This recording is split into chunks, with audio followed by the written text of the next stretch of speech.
Last ওভারে খেলা যখন চলে, সেটা বাংলাদেশি হোক আর দেশের বাইরে হোক, যদি বাংলাদেশি কোনো ব্যাটার ফ্রাঞ্চাইজি ক্রিকেটে 20 ওভারের ক্রিকেটে স্ট্রাইকে থাকে, তাহলে সেই দলের স্কোরটা লাস্ট ওভারে কতটুকু স্মার্টার হতে পারে, লাস্ট ওভারে বাংলাদেশে একজন ব্যাটসম্যান কতটা ভালো ফিনিশ করতে পারে।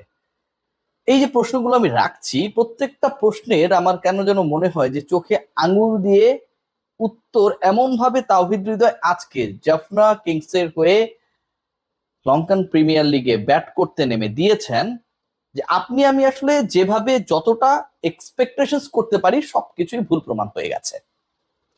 লাস্ট ওভারের খেলা, তাওহিদ হৃদয় এমন না যে খুব সেটেলড অবস্থায় সেই সময়টায় ক্রিজে রয়েছেন, নেমেছেনই কেবল। সেই লাস্ট ওভারে তাওহিদ হৃদয় 31 রান নিলেন। বাংলাদেশের কোনো একজন ব্যাটার বিদেশে গিয়ে কোনো একটা ফ্র্যাঞ্চাইজি ক্রিকেটে 31 রান লাস্ট ওভারে নিল। যেই দলটার স্কোর, জাফনার স্কোরটা তখন 170-এর আশপাশে, লাস্ট ওভারে মোটামুটি 15, 17, 18 রান হলেই মনে হয় যে মোটামুটি 200-র কাছাকাছি যেতে পারে। দলের মালিক, ম্যানেজমেন্ট, কোচিং স্টাফ, অন্য প্লেয়ার কেউই এক্সপেক্ট করেনি যে জাফনা শেষ পর্যন্ত 200 পার করবে। এই দলটাকে নিয়ে আসলে বাংলাদেশিদের আগ্রহ খুব বেশি, কারণ একই দলে খেলছেন সাকিব আল হাসান, একই দলে খেলছেন তাওহিদ হৃদয়, এবং এই দলকে কেন্দ্র করে ওই আগ্রহের জায়গাটা তারা যেন বাংলাদেশি দর্শকদের মাথায় রেখেই পূরণ করার জন্য আজকে মাঠে নেমেছিলেন।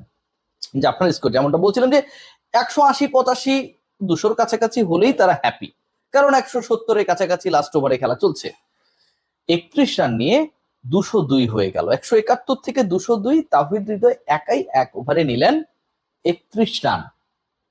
এবং এই 31 রান নেয়ার সময়টায় হৃদয় যেই কাজটা করেছেন, যেভাবে করেছেন, প্রথম 3 বলেই ছক্কা মেরেছেন।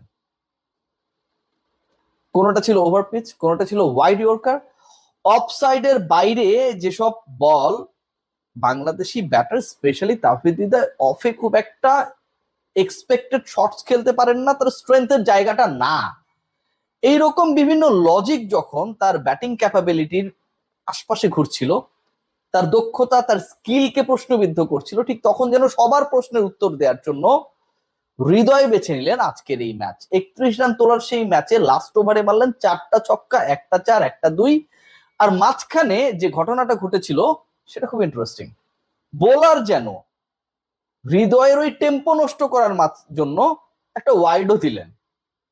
4 ছক্কা 28, 1 4, 4 ছক্কা 24, 1 4 28, একটা 2 30 and wide 31 runs Towhid Hridoy সেই ওভার থেকে নিলেন। এই ম্যাচটা আমার কাছে মনে হয় যে বাংলাদেশি ব্যাটার এবং বাংলাদেশি ক্রিকেটারদের ক্যাপাবিলিটির জায়গাটাকে ভেরি অনেস্টলি আজকে বিশ্ব মঞ্চে, কারণ এই ফ্র্যাঞ্চাইজ ক্রিকেট গুলো সবাই ফলো করে, এবং এখানকার পারফরমেন্স আপনি যেই বোলার যেই দলের পক্ষে বা বিপক্ষে করেন না কেন, দিন শেষে আপনার মেন্টালিটিতে একটা বড় পরিবর্তন আনে। কারণ আপনার ড্রেসিং রুমে, আপনার দলে যারা খেলছেন প্রত্যেকেই কোনো না কোনো ফ্র্যাঞ্চাইজি লিগের সাথে যুক্ত। It's not your own dressing room in the Mirpur Shere Bangla stadium. So ওইখানটা আমার কাছে মনে হয় it played a big role. হৃদয়ের ইনিংসটাকে একটু ব্যাখ্যা করার ক্ষেত্রে, 8টা বলের যে ইনিংস, সেই 8 বলে যে 31 রান করলেন, যেখানটা 4টা ছক্কা 1টা 4, স্ট্রাইক রেট কত ছিল? 387.5। আজকের এই ম্যাচে হৃদয় 387 স্ট্রাইক রেটে যখন ব্যাট করলেন, সেটাই তার দলের হয়ে সর্বোচ্চ স্ট্রাইক রেট। আজকে হৃদয় যখন 4টা ছক্কা মারলেন, তার 3টাই হচ্ছে টানা 3 বলে। এই যে এতগুলো ব্যাটার তার আগে নেমেছিল, তারা এত বেশি বল খেলেছিল, কিন্তু হৃদয়ের 4 ছক্কার সমান অথবা তার থেকে বেশি অন্য কেউ স্কোর করতে পারে নাই, হিট করতে পারে নাই। আজকের এই ম্যাচে তাওহিদ হৃদয় যখন ব্যাটিং এ নেমেছিলেন, তখন তার ব্যাটিং অর্ডার নাম্বার 6। ওই যে 6 আর 7-এর সমাধান আমরা খুঁজি না, হৃদয় যেন সেটারও একটা সমাধান দিলেন। নাম্বার 6-এ নেমে 8 বলে 31, 387.5 স্ট্রাইক রেট, 4টা ছক্কা 1টা 4 বেড়ে প্রত্যেকটা প্রশ্নের উত্তর দিয়েছেন। ঠিক সেভাবে যখন তিনি তার লাস্ট ছক্কাটা মারলেন, মারার পরে জাস্ট ওই স্টান্সটা নিয়েছিলেন। কতটা কনফিডেন্ট হলে এভাবে তুলোধুনো করা সম্ভব, কিভাবে প্রতিপক্ষের ব্যাটারদের দেখিয়ে দেওয়া সম্ভব that I am Bangladeshi made. এবং এটা আসলে ফ্লুক না। লাস্ট ম্যাচের হৃদয় কেউ এক্সপেক্ট করেনি যে জাপান শেষ পর্যন্ত 200 পার করবে। এই দলটাকে নিয়ে আসলে বাংলাদেশিদের আগ্রহ খুব বেশি, কারণ একই দলে খেলছেন সাকিব আল হাসান, একই দলে খেলছেন তাওহিদ হৃদয়, এবং এই দলকে কেন্দ্র করে ওই আগ্রহের জায়গাটা তারা যেন বাংলাদেশি দর্শকদের মাথায় রেখেই পূরণ করার জন্য আজকে মাঠে নেমেছিলেন। যে আপনার স্কোর যেমনটা বলছিলাম যে 180, 85, 200-র কাছাকাছি হলেই তারা হ্যাপি, কারণ 170-এর কাছাকাছি লাস্ট ওভারে খেলা চলছে। 31 রান নিয়ে 202 হয়ে গেল, 171 থেকে 202। তাওহিদ হৃদয় একাই 1 ওভারে নিলেন 31 রান, এবং এই 31 রান নেয়ার সময়টায় হৃদয় যেই কাজটা করেছেন, যেভাবে করেছেন, প্রথম 3 বলেই ছক্কা মেরেছেন। কোনটা ছিল ওভার পিচ, কোনটা ছিল ওয়াইড ইয়র্কার। অফ সাইডের বাইরে যেসব বল বাংলাদেশি ব্যাটার স্পেশালি তাওহিদ হৃদয় অফে খুব একটা এক্সপেক্টেড শটস খেলতে পারেন না, তার স্ট্রেংথের জায়গাটা না। এইরকম বিভিন্ন লজিক যখন তার ব্যাটিং ক্যাপাবিলিটির আশপাশে ঘুরছিল, তার দক্ষতা, তার স্কিলকে প্রশ্নবিদ্ধ করছিল, ঠিক তখন যেন সবার প্রশ্নের উত্তর দেওয়ার জন্য হৃদয় বেছে নিলেন আজকের এই ম্যাচ। 31 রান তোলার সেই ম্যাচে লাস্ট ওভারে মারলেন 4টা ছক্কা, 1টা 4, 1টা 2। আর মাঝখানে যে ঘটনাটা ঘটেছিল সেটা খুব ইন্টারেস্টিং। বোলার যেন হৃদয়ের ওই টেম্পো নষ্ট করার জন্য একটা ওয়াইডও দিলেন। 4 ছক্কা 28, 1 4, 4 ছক্কা 24, 1 4 28, একটা 2 30 and wide 31 runs Towhid Hridoy সেই ওভার থেকে নিলেন। এই ম্যাচটা আমার কাছে মনে হয় যে বাংলাদেশি ব্যাটার এবং বাংলাদেশি ক্রিকেটারদের ক্যাপাবিলিটির জায়গাটাকে ভেরি অনেস্টলি আজকে বিশ্ব মঞ্চে, কারণ এই ফ্র্যাঞ্চাইজ ক্রিকেট গুলো সবাই ফলো করে, এবং এখানকার পারফরমেন্স আপনি যেই বোলার যেই দলের পক্ষে বা বিপক্ষে করেন না কেন, দিন শেষে আপনার মেন্টালিটিতে একটা বড় পরিবর্তন আনে। কারণ আপনার ড্রেসিং রুমে, আপনার দলে যারা খেলছেন প্রত্যেকেই কোনো না কোনো ফ্র্যাঞ্চাইজি লিগের সাথে যুক্ত। It's not your own dressing room in the Mirpur Shere Bangla stadium.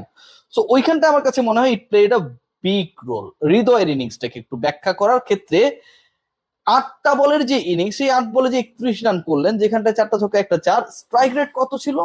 387.5। আজকের এই ম্যাচে হৃদয় 387 স্ট্রাইক রেটে যখন ব্যাট করলেন, সেটাই তার দলের হয়ে সর্বোচ্চ স্ট্রাইক রেট। আজকে হৃদয় যখন 4টা ছক্কা মারলেন, তার 3টাই হচ্ছে টানা 3 বলে। এই যে এতগুলো ব্যাটার তার আগে নেমেছিল, তারা এত বেশি বল খেলেছিল, কিন্তু হৃদয়ের 4 ছক্কার সমান অথবা তার থেকে বেশি অন্য কেউ স্কোর করতে পারে নাই, হিট করতে পারে নাই। আজকের এই ম্যাচে তাওহিদ হৃদয় যখন ব্যাটিং এ নেমেছিলেন, তখন তার ব্যাটিং অর্ডার নাম্বার 6। ওই যে 6 আর 7-এর সমাধান আমরা খুঁজি না, হৃদয় যেন সেটারও একটা সমাধান দিলেন। নাম্বার 6-এ নেমে 8 বলে 31, 387.5 স্ট্রাইক রেট, 4টা ছক্কা 1টা 4 বেড়ে প্রত্যেকটা প্রশ্নের উত্তর দিয়েছেন। ঠিক সেভাবে যখন তিনি তার লাস্ট ছক্কাটা মারলেন, মারার পরে জাস্ট ওই স্টান্সটা নিয়েছিলেন। কতটা কনফিডেন্ট হলে এভাবে তুলোধুনো করা সম্ভব, কিভাবে প্রতিপক্ষের ব্যাটারদের দেখিয়ে দেওয়া সম্ভব that I am Bangladeshi made, এবং এটা আসলে ফ্লুক না। লাস্ট ম্যাচে হৃদয় করেছিলেন 20-21 বলে 35, ওই সময় তার ওই রানটা দলের পুঁজিকে স্মার্টার করতে রোল প্লে করেছিল। আজকে করলেন 8 বলে 31, আজকে শুধু স্মার্টার করেনি, 200 পেরিয়েছে।